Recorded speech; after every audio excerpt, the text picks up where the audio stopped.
pourquoi est-ce que Chopper a une prime si petite, si faible, et qui est autant un running gag? Je vous explique ce que je pense tout de suite. Chopper est la mascotte de l'équipage, donc déjà on est sur un comique de répétition, sur un running gag, quand toutes les primes augmentent, pas celle de Chopper, qui est vraiment ridicule, c'est vraiment, ça sert à rien.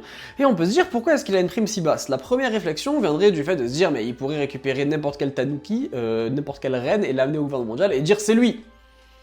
Ok, ça tient la route, mais pas trop. Moi, je pense surtout que personne n'a jamais vu, dites-moi le contraire, hein, Chopper se transformer. Je dis pas que personne n'a jamais vu Chopper transformer, mais jamais se transformer. Alors oui, il faut pas être non plus trop malin, quand tu vois un petit renne avec un chapeau rose et d'un coup un gros monstre avec un chapeau rose, tu peux te faire le lien. Mais on est dans One Piece, on est dans un manga. Mais je pense que personne n'a jamais vu Chopper être en forme normale, qui est en plus sûrement sa forme hybride, et se dire, hop, il devient immense, il devient géant, Monster Point, et il dégomme tout. Parce que Chopper, s'il devait vraiment avoir une prime à la hauteur du coup de ce qu'il fait, c'est monstrueux, parce que la prime, c'est pas que la puissance. Déjà, il a une force destructrice quand même assez colossale en Monster Point, mais en plus de ça, c'est un médecin hors pair. On l'a vu déjouer des maladies de Queen là, sur Onigashima, c'est une dinguerie. C'est-à-dire que le mec peut techniquement les refaire. Il peut balancer des virus de partout, techniquement, il est dangereux.